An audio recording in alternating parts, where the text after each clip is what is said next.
बोलो जयकारा बोल मेरे श्री गुरु महाराज की जय।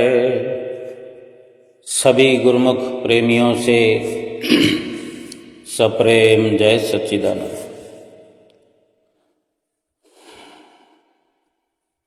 जंगल में रहो या बस्ती में, लहरों में रहो या कश्ती में,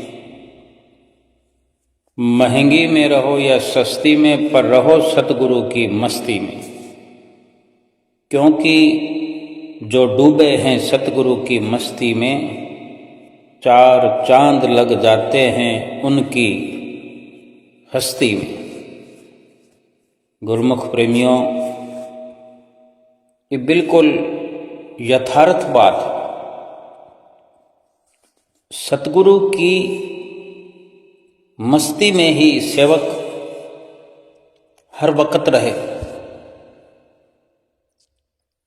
जो सेवक सतगुरु की मस्ती में सदा मस्त रहते हैं, उनके जीवन में हरियाली छाई रहती है, खुशहाली छाई रहती है। सेवक की मांग भी यही होनी चाहिए कि वो एक पल भी अपने सतगुरु स्वामी को बिसरे नहीं, भूले नहीं। अनेक अनेक संसार के कार्य करते हुए भी अपने सतगुरु को सदा सिमरता रहे, याद करता रहे। हर शब्द बोलते हुए, सुनते हुए, चलते और फिरते हुए, उठते और बैठते हुए, सोते हुए अपने स्वामी का सूक्ष्म ध्यान भीतर ही भीतर लगा रहे, जुड़ा रहे। सेवक की मांग सदा यही रहती है कि एक पल भी वो अपने स्वामी को ना बिसरे। सेवक सदैव अपने प्रभु से सच्ची चीज की मांग करता है, सच्ची चीज ही मांगता है। एक बड़ा ही सुंदर भाव वर्णन आता है श्री रामायण में कि जब भगवान श्री राम जी केवट की नाव में सवार हुए, चल रहे हैं, सफर कर रहे हैं, साथ में भाई लक्ष्मण भी है और माता सीता भी है। तो रास्ते में केवट से बातचीत करते हुए जा रहे हैं भगवान श्री राम जी। सभी ने ये इतिहास हर किसी ने सुना ही है, एक बार नहीं अनेक बार सुना है।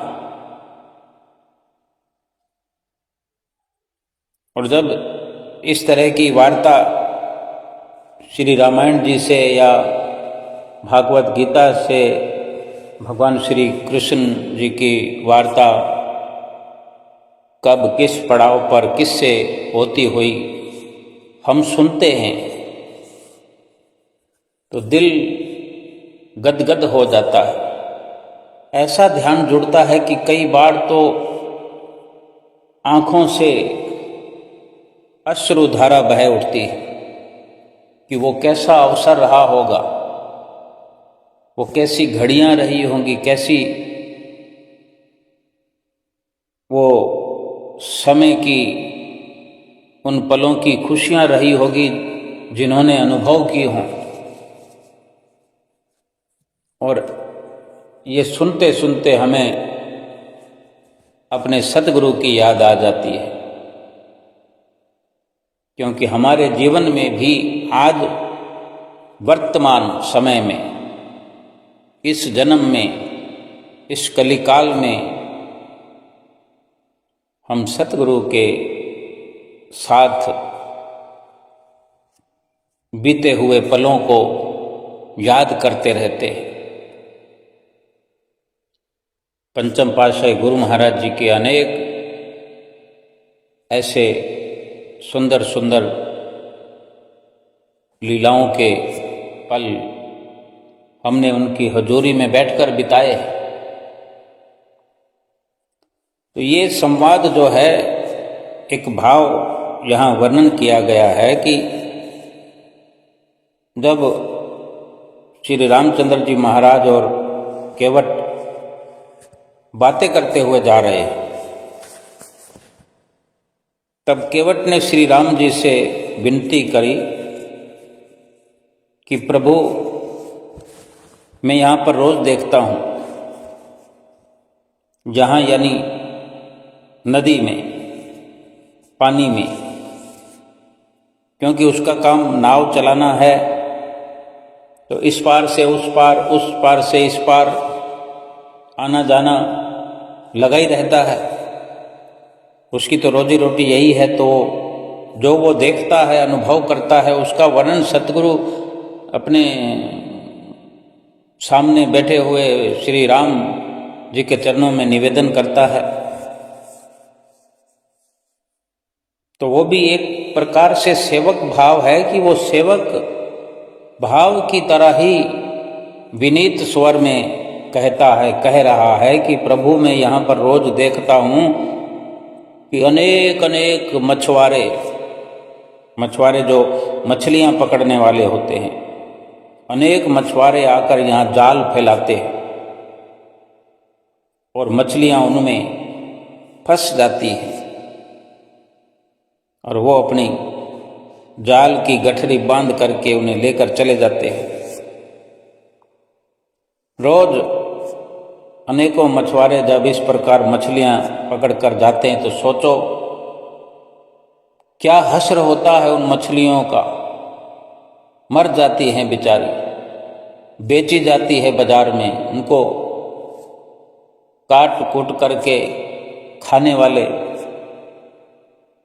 उनका ग्रास बना करके उन्हें खा जाते हैं, जीते जी उन्हें मारा जाता है। तो एक दर्द केवट के भीतर जो है, वो मछलियों के माध्यम से वो विनीत स्वर में वर्णन कर रहा है भगवान श्री राम के चरणों में। आगे वो कहता है कि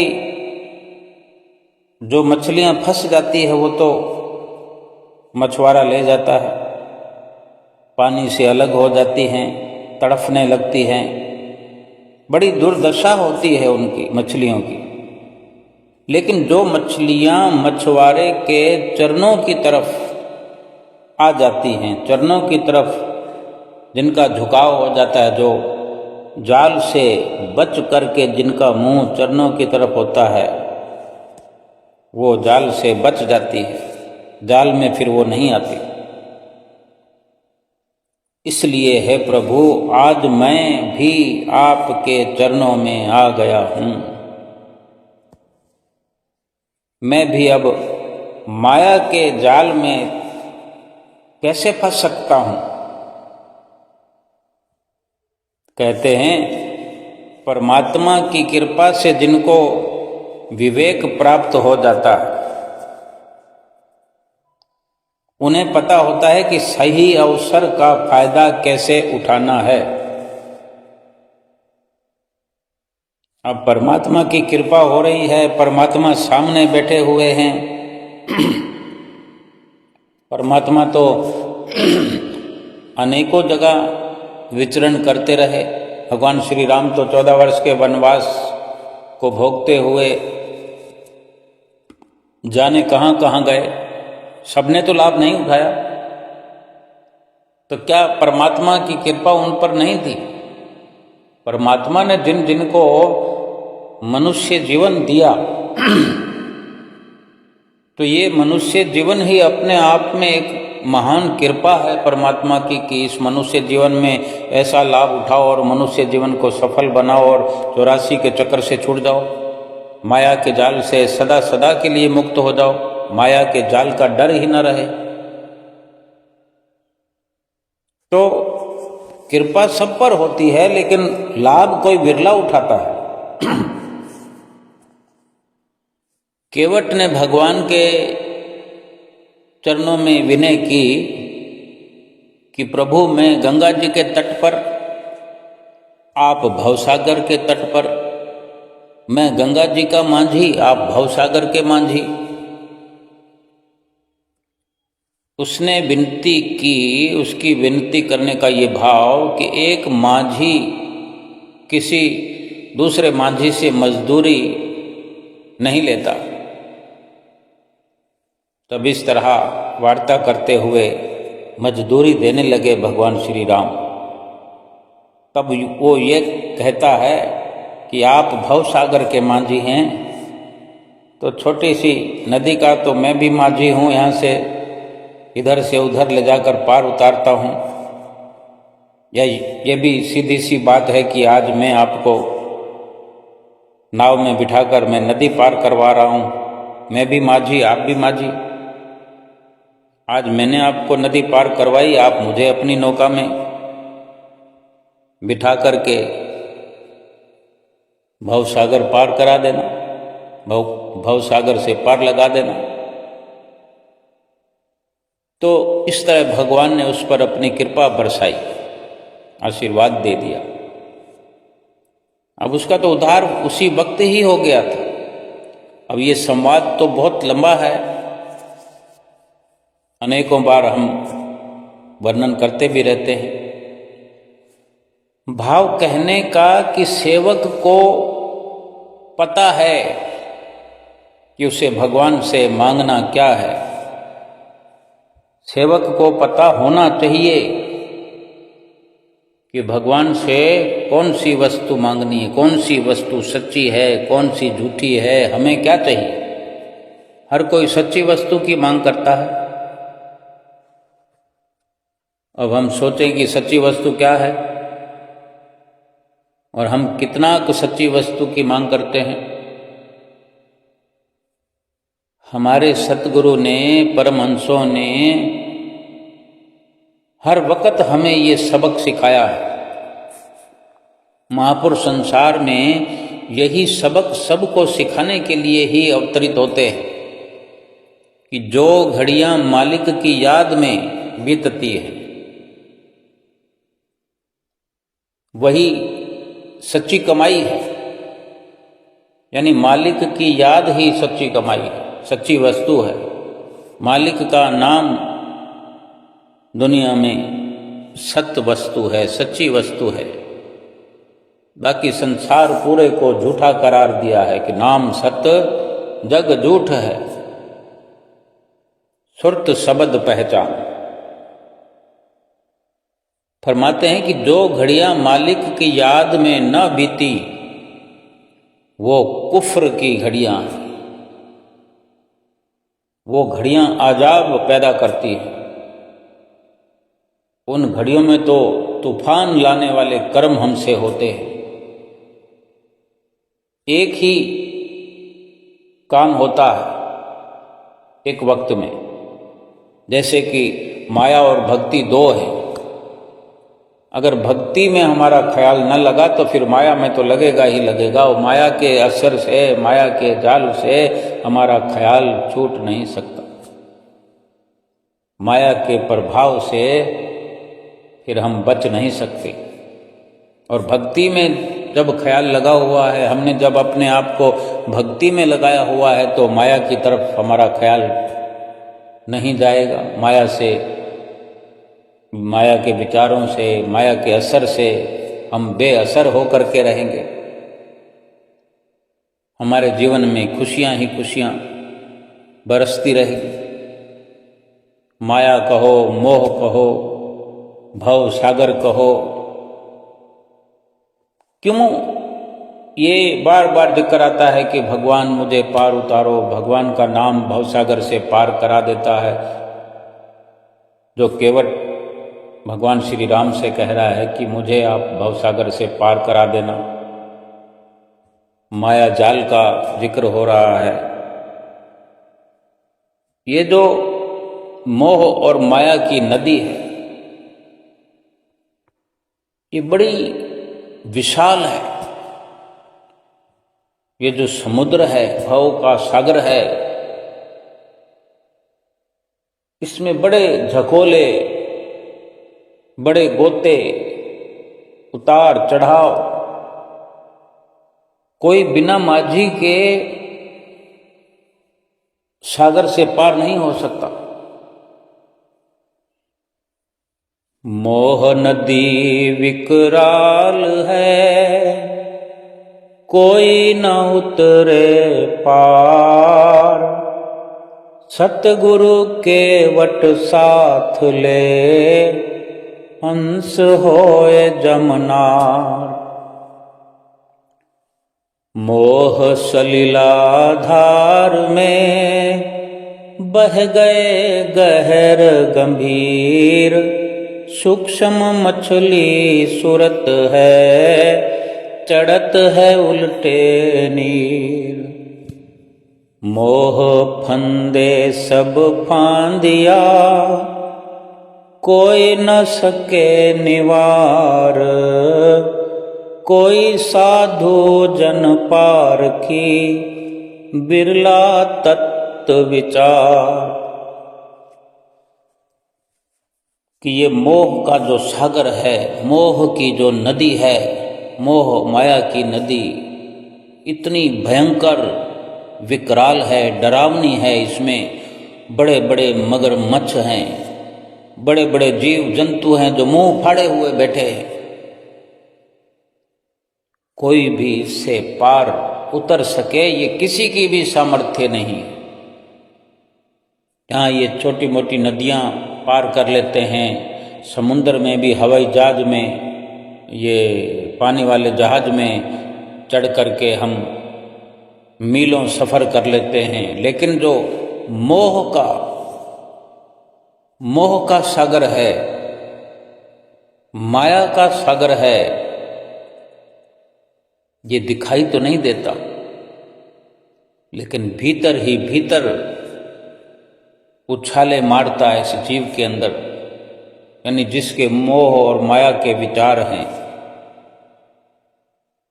वो सतगुरु रूपी केवट अगर हमारे साथ है तभी पार उतर सकते हैं, जन्म मरण से मुक्त हो सकते हैं। वरना इस मोह की धारा में, मोह रूपी धार में अनेकों आज से पहले बह गए हैं, बह रहे हैं और बहते रहेंगे। पानी में जिस तरह मछली उल्टे बहाव में चलती है, जो उन लहरों का सामना कर लेती है, यूं तो पीछे से पानी का बहाव आता है और आगे की तरफ लुढ़कते हुए सब जीव जंतु बह जाते हैं।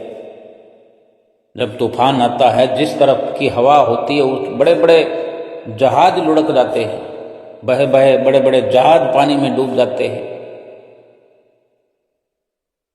अनेकों लोग पानी में जहाज में सवार होने पर भी डूब जाते हैं, क्योंकि तूफान के आगे किसी का बस नहीं चलता। लेकिन एक मछली का जो है उदाहरण दिया गया है, मछली जो है उल्टे बहाव में चलने की आदत होती है। उसमें एक सिफत है कि पानी का बहाव अगर सामने से आ रहा है तो वो उसी को चीरते हुए अपने भीतर ही भीतर चलती चली जा सकती है, तैर सकती है। यही एक महापुरुषों ने सूक्ष्म सुरत जो है, सूक्ष्म मछली सुरत है, चढ़त है उल्टे नीर। हम जो भीतर ही भीतर श्वास लेते हैं, श्वास अधिकतर ऊपर नहीं चढ़ पाता, नीचे बार बार उतर आता है। और श्वासों के माध्यम से सुरती को जो ऊपर एक प्रकार से उल्टे भाव की ओर। ये जब सतगुरु की शरण प्राप्त होती है तभी ये समझ आती है कि ये सुरत ऊपर को चढ़ाना क्या है, क्यों सुरत को बार बार ऊपर चढ़ाते हैं और ये क्यों बार बार उतर जाती है नीचे। इसका ठिकाना सुरत का नीचे नहीं है। सुरत जो है इंसान की नीचे तो नीचे, बल्कि नीचे अपने ठिकाने से उतरकर पूरी दुनिया में फैली हुई। इस फैली हुई सुरती को समेट करके अपने भीतर सूक्ष्म,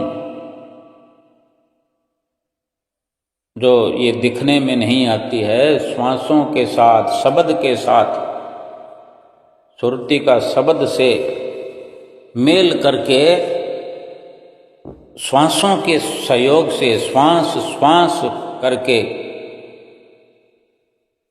सुमरन करते हुए इसको ऊपर अपने असली ठिकाने पे चढ़ाने का जो तरीका है, जो युक्ति है, जो नुक्ता है, वो सतगुरु हमें बताते हैं, बता सकते हैं। और मोह माया की सलिल धार से बहने से, लुढ़कने से, काल और माया के ग्रास बनने से बचा सकते हैं, बचा रहे हैं। ये सारा संसार जो है मोह के फंदे में फंसा हुआ है। मोह फंद सब फांदिया, कोई न सके निवार। मोह का फंदा ऐसा है, मोह का जाल ऐसा है कि इससे कोई भी निवृत्ति पा नहीं सकता। कोई विरला साधु सेवक जिसको सतगुरु की शरण मिल गई है, सतगुरु का ओट आसरा मिला है, वही कोई ऐसा विचार अपना करके, सतगुरु का आसरा लेकर के इस मोह के फंदे को काट करके सतगुरु की रहनुमाई में खुशी खुशी ये लोक में भी अपना जीवन जो है संवारता है, लोक संवारता है, और परलोक भी अपना सतगुरु के आश्रय होकर के संवार लेता है।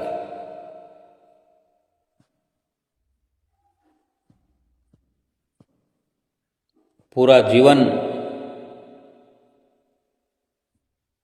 अगर हम विचार करें कि हर पल जीवन का खतरनाक है, कि ना जाने कब किस वक्त माया की चपेट में आ जाएं, माया के फंदे में फंस जाएं। क्योंकि एक बार फंदे में कोई फंस जाए, माया ने जाल जो बिछाया है, ये पूरा संसार जो हम देखते हैं ये माया का जाल है।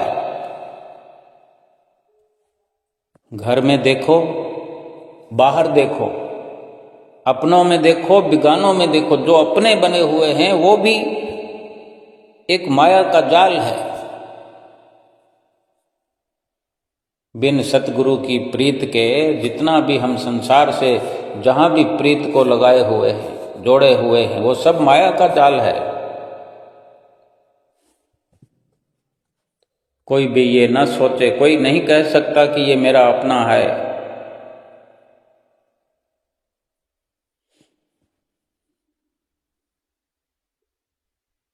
इसलिए महापुरुष बार बार हिदायत करते हैं, समझाते हैं कि हम सेवक, हम गुरुमुख अपने सतगुरु की हर वक्त शिक्षा में रहें, उनकी सीख में रहें, उनके सानिध्य में रहें, क्योंकि और कोई बचाने वाला नहीं और कोई छुड़ाने वाला नहीं। सतगुरु जो हमें हर पल यही शिक्षा हमें देते हैं कि हर वक्त अगर सतगुरु के चरणों में जुड़े रहोगे तो माया का किसी भी प्रकार से खतरा तुम्हें नहीं रहेगा, ना इस लोक में ना परलोक में। ऐसा नहीं कि किसी की जिंदगी में तूफान नहीं आते, सबकी जिंदगी में तूफान आते हैं, भूचाल आते हैं। केवल गुरु परिवार वाले किसी भी तूफान से परेशान नहीं होते, क्योंकि इस भव के सागर में सतगुरु को जिसने अपनी नाव सौंप दी है, जिसने सतगुरु को अपनी नाव का मल्लाह बनाया है, जो सतगुरु के बख्शे हुए नाम रूपी जहाज पर चढ़कर और सतगुरु के हाथ में चप्पू जो लेकर के बैठे हैं, नाव को चलाने वाले हैं, और जो उन्हीं की नाव में सवार हो गया है, वही भवसागर से पार उतरते हैं। बाकी तो फिर सब समझने वाली बात है कि कोई कैसे बच सकता है। कोई छोटे मोटे खड्डे में गिर जाए, उसमें से निकलना भी मुश्किल हो जाता है। तो ये अथाह जो मोह माया का सागर है, भव सागर कहते हैं, इससे निकलने की तो कोई समझ ही नहीं आती इंसान को। वो अपने आप तो जान भी नहीं पाता। महापुरुष इसीलिए आध्यात्मिक विचार हमें देते हैं कि मुश्किल की घड़ी के लिए पैसों की जरूरत नहीं पड़ती। इंसान को जहां भी देखो आज दुनिया में सब पैसा जोड़ने में लगे हुए हैं। आज तो एक आफत सी आई हुई है, पैसा जोड़ने की मुसीबत इंसान ने बना रखी है, अपने आप अपने पैरों में बेड़ियां डाल रखी है। किसी ने धन की, किसी ने तन की, किसी ने मन की, यानी किसकी सुरती तन में लगी हुई है। कभी अपने तन को देखता है, अपनी सुंदरता को देखता है, अपनी सुंदरता का उसको नशा चढ़ा हुआ है, सुंदर होने की लगन लगी है, या फिर किसी और की सुंदरता को देखता है, उसमें भ्रमित होता है, मोहित होता है, लीन हुआ है। कोई धन में जिसकी सुरती है, अपना धन देखता है कि थोड़ा है थोड़ा है थोड़ा है, दूसरे का देखता है उसके पास बहुत है बहुत है, तो एक बहुत धन इकट्ठा करने की, धन बनाने की उसको जो अपने अंदर लगन लगी हुई है। तो महापुरुष फरमाते हैं कि धन किस घड़ी के लिए जोड़ रहे हो, कब काम आएगा। अगर कोई मुश्किल की घड़ी आ जाए तो धन से मुश्किल को मिटाया नहीं जा सकता। बड़े बड़े इतिहास गवाह है कि ऐसी ऐसी मुश्किलें और ऐसी ऐसी आपदाएं उनके जीवन में आई जिनके पास धन के नाम पर एक दमड़ी भी नहीं थी। इतिहास में उनके नाम वर्णन है कि उन्होंने भगवान का सुमरन करके, भगवान की भजन बंदगी करके, तन पर अगर एक कपड़ा है तो काफ़ी है, खाने के लिए सुबह रोटी है, शाम को फाका है, रहने के लिए झोंपड़े तक की भी व्यवस्था है कि नहीं है, लेकिन उनका सभी कुछ जो भोजन है वो भगवान का सुमरन भजन, जो सीधे सीधे कहें कि ये आत्मा की खुराक है। जिसने आत्मा को अपनी हर वक्त खुराक दी है तो उसकी रक्षा परमात्मा ने की है। अगर सुमरन की ताकत हमारे पास है तो वक्त ज़रूरत अगर रुपयों की हमें कहीं ज़रूरत पड़ती है तो वो सुमरन हमारे लिए धन की भी व्यवस्था कर देगा। ये संसार और संसार की जितनी मिल्कियत दिखाई देती है ये उसी सुमरन की ताकत है। संसार की उत्पत्ति जो है इसी शब्द से हुई है।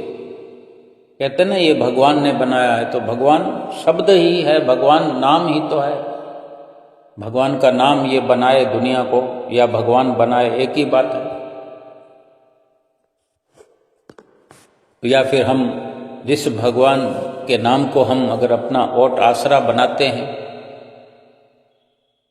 तो फिर कोई वस्तु की, रुपयों की कमी रह जाएगी। जहां जरूरत होगी वहां हाजिर नहीं कर देंगे भगवान। अगर धन पर भरोसा कर सकते हैं तो भगवान और उसके नाम पर भरोसा क्यों नहीं। मुश्किल की घड़ी के लिए पैसा नहीं, सुमरन का धन जोड़ा जाए। अब यहाँ संसार में जिसको रुपया पैसा चाहिए होता है उधार भी मिल जाता है। उधार रुपया लेकर भी काम हर कोई चलाता है, फिर थोड़ा थोड़ा चुकाते रहते हैं। लेकिन जहां सुमरन की बहुत बड़ी जरूरत है, इस लोक से परलोक जाने के लिए, सफलता प्राप्त करने के लिए, लक्ष्य को पाने के लिए, आत्मा का कल्याण करने के लिए धन की जरूरत नहीं है, सुमिरन की जरूरत है। सुमरन अगर जीवन में नहीं किया तो फिर क्या उधार मिलेगा। सुमरन का लाभ कहीं उधार नहीं मिलेगा, कहीं बैंक में नहीं मिलेगा। भाई सुमरन का ये लाभ है, तुम ले लो और फिर धीरे धीरे चुका देना। कैसे चुकाएगा धीरे धीरे? क्योंकि वहां से तो उधार हम ले करके आए। श्वास उधार लाए हैं, ये शरीर उधार लाए हैं, ये समय उधार लाए हैं। पहले से ही हमने चुकता नहीं किया, हमने गंवा दिया, खुर्द बुर्द कर दिया। उस परमात्मा के खजाने से हमें ये शरीर मिला, उसकी कृपा से ये शरीर मुहैया करवाया परमात्मा ने दया करके, और ये श्वासों का हमें इतना बड़ा उपहार दिया। इतना वक्त हमें मिला जो हम काट रहे हैं। तो अब इस समय में, इस वक्त में, इस शरीर के द्वारा सुमरन को नहीं जोड़ रहे हैं, सुमरन इकट्ठा नहीं कर रहे हैं, और रात और दिन करके 24-24 घंटे रोज 24 घंटे गुजर रहे हैं। अगर बैंक से कोई हमें लोन मिलता है और हम उसको ऐसे रुपयों को उड़ाएं, उससे कोई बिजनेस ना करें, उस धन को बढ़ाएं नहीं, घाटा होता जाए, यानी जो खत्म हो गया वो खत्म हो गया, तो फिर वापस क्या करेंगे? और फिर हम दोबारा लोन लेने के लिए तैयार बैठे हों। लोन तो मिलेगा नहीं, लेकिन हवालात में जाना पड़ेगा, जेल की हवा खानी पड़ेगी। ऐसा ही कुछ विधान परमात्मा का भी है कि ये जो भी हम सब कुछ लेकर आए हैं परमात्मा की दरगाह से, वो सुमरन भजन जोड़ने के लिए। श्वास भी मिले हैं तो सुमरन में लगाने के लिए मिले हैं, शरीर भी मिला है तो सुमरन करने के लिए मिला है, वक्त भी मिला है तो सुमरन भजन करने के लिए मिला है। बस ये छूट मिली हुई है कि आप कमाओ खाओ, इतना कि गुजर बसर हो जाए। शरीर को इतना खिलाना तो आवश्यक है कि ये शरीर स्वस्थ रहे और स्वस्थ रह करके भजन सुमरन करे। श्वासों को भी संसार के कार्य में इतना ही खर्च करो कि जो वाजिब हो, शरीर के भरण पोषण के लिए कमाना है, खाना है, संसार का व्यवहार करना है। लेकिन हम दौड़ दौड़ करके इतना व्यवहार संसार में फैला रहे हैं, इतनी रिश्तेदारी बना रहे हैं, इतनी जान पहचान बना रहे हैं कि हमें भगवान के नाम को जपने के लिए फिर फुर्सत ही नहीं है। शरीर को हम इतना बिजी लाइफ बना दिया है, कभी उससे मिल रहे हैं, कभी उससे मिल रहे हैं। शरीर भी तो संसार के साथ व्यवहार करते हुए व्यतीत हो रहा है, ये देखने में आता है। अभी का अभी विनश जाए, अभी का अभी ये पल आखिरी हो जाए, वो तो कोई नहीं जानता। लेकिन हम जो कार्य कर रहे हैं उससे तो हम केवल सीधा सीधा देखने में आता है कि हम तो मिटा रहे हैं, बस मिटा रहे हैं, शरीर को भी, श्वासों को भी और समय को भी।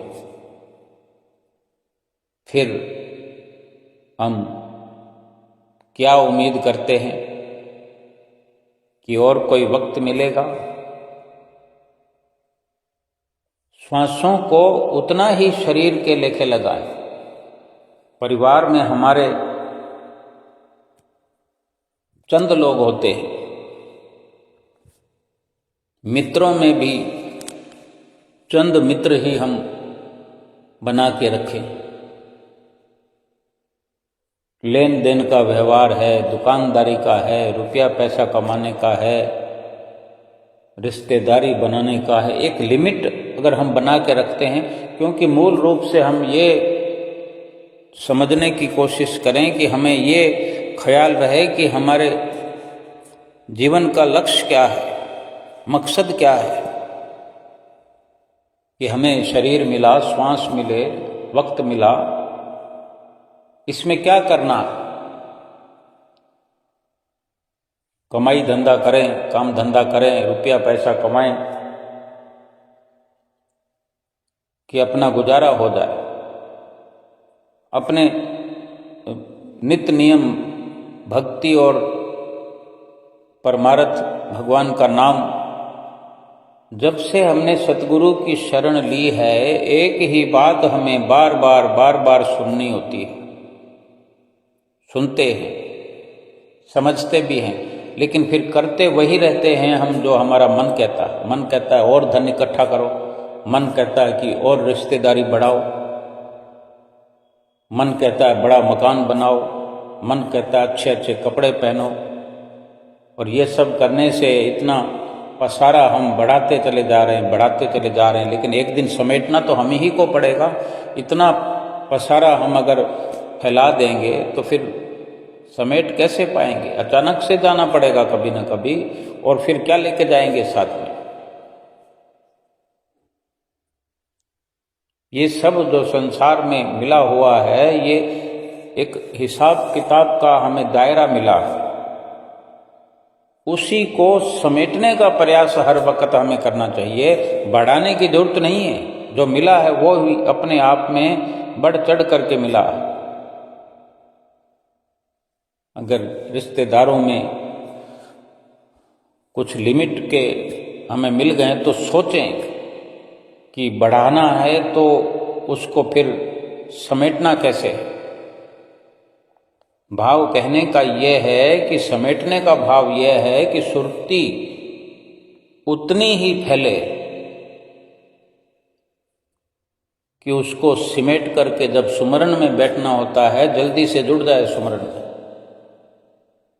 अब ज़्यादा सुरती का फैलाव जो है, अगर ज़्यादा लोगों से मिलना जुलना होगा, हम भजन सुमरन में बैठेंगे तो फोन आ जाएगा, फिर सुमरन में बाधा, आरती कर रहे होंगे, द्वार खटखटाया जाएगा, आरती में बाधा, सेवा में लगे हों, फोन आ गया, सेवा में बाधा। कोई सा भी नित्य नियम हम पूरा नहीं कर सकते। वो मेल जोल, वो रिश्तेदारी किस काम की जो भगवान से गाफिल करे, भगवान से दूर करे, भजन भक्ति से दूर करे। अपनी मुसीबतों को बढ़ाना है या मिटाना है, ये तो मुसीबतें बढ़ाने वाला काम है। पहले पिछले जन्मों से ऐसे पाप कर्म कर करके तो इस जन्म में पहले ही हमें इतने दुख, मुश्किलें, परेशानियां लगी हुई है। अब उसको मिटाना है तो फिर सतगुरु की शरण इसलिए हमने ली। सतगुरु की शरण हासिल हमने करी है, नाम लिया है, तो एक नाम ही नहीं जपते, बाकी तो सब कुछ हम संसार का कर रहे हैं। संसार का कोई सा कार्य भी हम छोड़ना नहीं चाहते, चाहे रात के 12 बज जाए, सुबह 4 बजे उठना पड़े, 5 बजे उठना पड़े।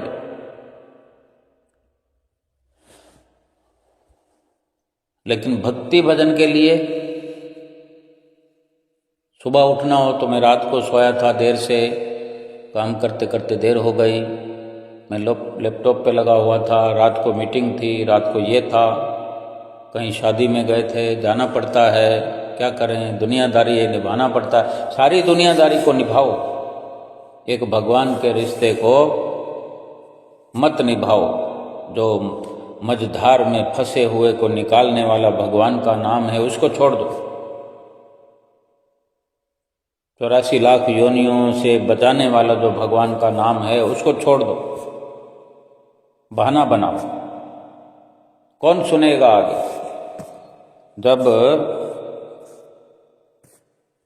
यमराज महाराज लेकर के जाएंगे, कौन सुनेगा हमारी फरियाद? किसको सुनाएंगे? सुनने सुनाने का तो काम खत्म हो गया, क्योंकि वक्त तो अभी। सुनने सुनाने के बजाय, बहाने बनाने के बजाय वो काम क्यों ना कर लिया जाए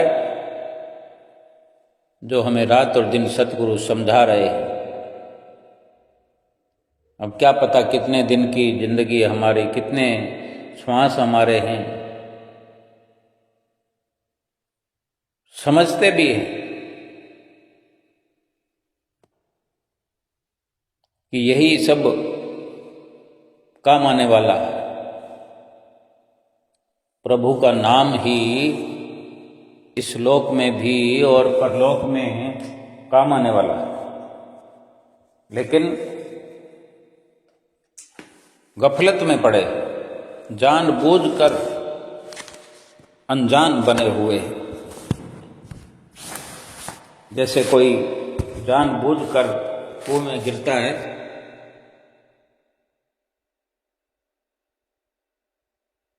जानबूझकर अगर कोई कुएं में गिरता हो, क्या वो समझदार है, अक्लमंद है या बेवकूफ है? उससे मूर्ख ही कहा जाएगा। वास्तव में वक़्त जो हमें आज मिला हुआ है, ये वक्त तो समाप्त होने को है।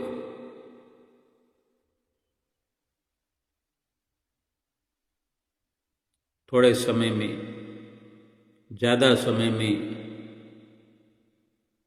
समाप्त हो जाएगा वक्त। फिर क्या करेंगे? फिर तो जो कर्म हमसे हुए हैं उसका हिसाब किताब होगा। यहाँ का हिसाब किताब तो हमने पूरा किया नहीं। जो जन्म जन्मांतरों से हम पाप करते रहे,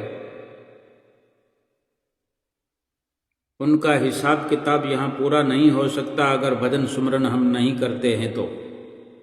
भजन सुमरन करने का ये मतलब नहीं है कि आगे का हमारा परलोक संवरेगा, इस लोक को भी संवारना है। यानी इस लोक में जो हमें पाप कर्म भोगने हैं वो भोगे नहीं जाएंगे, खाता साफ नहीं होगा, मन पापों से भरा हुआ है, आत्मा पापों से बोझिल है, इनको साफ सुथरा नहीं किया गया इन कर्मों का छुटकारा नहीं किया गया तो ये लोक कैसे संवर जाएगा, और ये लोक भी नहीं संवरा तो परलोक कैसे संवार लेंगे।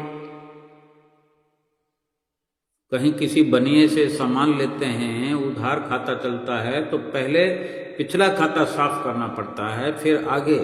लेकिन महापुरुषों ने जो हमें रास्ता बताया है, ये लोक और परलोक संवारने का जो इतिहास हमें समझाते हैं कि यहाँ पहले पिछला साफ करो और फिर आगे के लिए भी उधारी का कोई भी रास्ता नहीं सुझाया है। आगे भी हिसाब किताब खत्म, उधार लेना ही ना पड़े वो ठीक है। किसी को उधार ना लेना पड़े।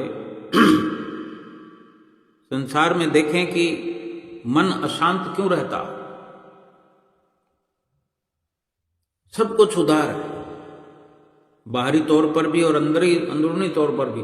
अंदर अपने कलह कलेश क्यों रहता, अंदर अपने मन अशांत रहता है, आत्मा दुर्बल है, कमजोर है, हाहाकार मचा हुआ है।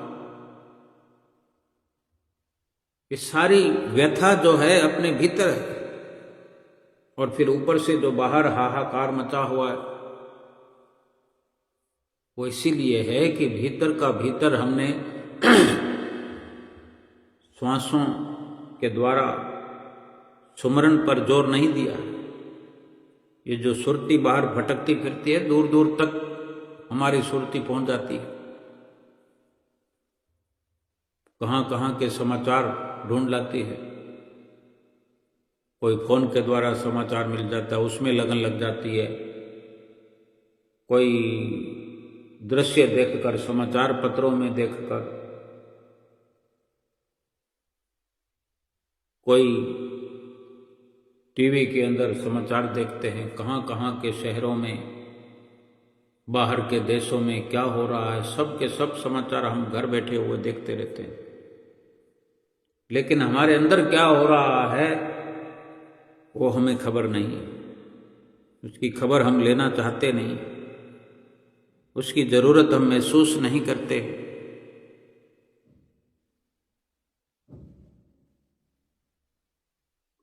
भगवान की शरण लेने से, सतगुरु की शरण लेने से, भगवान का नाम जपने से, सुमरन करने से पाप ऐसे नष्ट हो जाते हैं जैसे सूर्य के उदय होने पर कोहरा नष्ट हो जाता है, अंधकार नष्ट हो जाता है। हम अपनी तरफ से बस बाहर उजाला करने में लगे हुए हैं, अपने भीतर कितना अंधेरा है, कितना कोहरा है, कितनी माया है, कितना मोह है, जिसके जाल में हम गुंथे पड़े हैं और बार बार दुख और अशांति का सामना करते हैं। बाहर से जब हमें महसूस होता है, कभी किसी से कोई उलझन है, कभी किसी से तर्क है, वितर्क है, किसी से कहा सुनी है, किसी से बहस है, ये सब पूर्व जन्मों के पापों का असर है। और यहाँ इस वक्त अपने क्रियमान कर्मों में जो कि हमने समय निकाल करके भजन सुमरण करना है, समय निकाल करके सेवा करनी है, समय निकाल करके आरती पूजा करनी है, और समय निकाल करके सतगुरु के दर्शन करना है, ध्यान करना है, ये न करने के कारण क्या अंदर क्या बाहर, जब संसार की अशांति मन को परेशान करने लगे तो अपने भीतर, अपने अंतर मन की तरफ सुमरन की यात्रा करना जरूरी हो जाता है। लेकिन जब तक ये विचार नहीं किया जाएगा कि मेरे जीवन का लक्ष्य क्या है, मेरे जीवन का मकसद क्या है, श्वासों का क्या राज है, श्वास क्यों मिले हैं, कहाँ खर्चने हैं, श्वास कैसे खर्च करते हुए अपने लक्ष्य की ओर बढ़ना है, शरीर का कहाँ पर शरीर को बिठाया जाए, किसकी संगत में लगाया जाए। सत्संग में बैठ करके भी मन कहीं और उड़ाते रहते हैं पतंग की तरह, मन फुदकता रहता। ये सारे नुस्खे जो हैं, सारे नुक्ते, सारी युक्तियां सतगुरु ही हमें समझाया करते हैं। सीधे सीधे सतगुरु की चरण शरण जो हमने ली है, इसको समझना किसी भी जरिए से हम समझ लें। सतगुरु के किसी वाक्य को समझ लें, या ये समझ लें कि सतगुरु की चरण शरण हासिल हमने की है, सतगुरु के हम बने हैं, सतगुरु के सेवक बने हैं, तो सेवक का क्या कर्तव्य है। सतगुरु की चरण शरण हमने हासिल कर ली तो इसका क्या मतलब है, यानी सतगुरु की चरण शरण को हमने स्वीकार कर लिया है, हम सतगुरु के हो गए, फिर हम संसार के क्यों बने हुए। यानी एक की तरफ हो जाए, और वो एक सतगुरु की चरण शरण है, यानी सतगुरु के बन जाएं, यानी भगवान के बन जाएं, भक्ति को अपना लें, भक्ति को स्वीकार करें, यानी सत्य को स्वीकार करें और झूठ को छोड़ दें, झूठ से किनारा कर दें। उधर दौड़ भाग नहीं करनी है। संसार में जो प्रारब्ध में मिला हुआ है वो पर्याप्त है, वो काफी है। उसमें चाहे हमारा गुजारा हो रहा है तो हम अपने गुजारे पर रहें कि ये गुजारा करते हुए हमने भजन सुमरन अवश्य करना है। प्राथमिकता यही हो कि अगर भजन सुमरन हम कर पा रहे हैं तो हम इस दुनिया के अंदर सबसे बड़े राजा महाराजा हैं, सेठ साहूकार हैं, धनवान हैं। भजन सुमरन अगर नहीं कर रहे हैं तो हम कंगाल हैं, दरिद्र हैं, गरीब से भी गरीब हैं। अगर हमें भगवान का सहारा नहीं है, भगवान की प्रसन्नता नहीं है, तो हमारे पास कुछ भी नहीं है। और भगवान की प्रसन्नता है, सतगुरु की चरण शरण हमने हासिल करके सतगुरु की प्रसन्नता हम रोज हासिल कर रहे हैं। और सतगुरु की प्रसन्नता, उनके 5 नियमों की पालना करते रहें, 2 घंटे भजन अभ्यास करते रहें, अपने आचरण को सतगुरु के वचनों के अनुसार ढालते चले जाएं, बस सतगुरु की प्रसन्नता मिलती रहेगी। और सारी दुनिया का क्या करना है, जैसा भी व्यवहार होगा ठीक है, सबसे अच्छा बोलना है, अच्छा व्यवहार करना है, हाथ जोड़कर सबसे निभाते चलो, ऊपर से व्यवहार करते चलो। और सच्चा व्यवहार, सच्ची लगन सतगुरु के चरण शरण में लगी हुई है।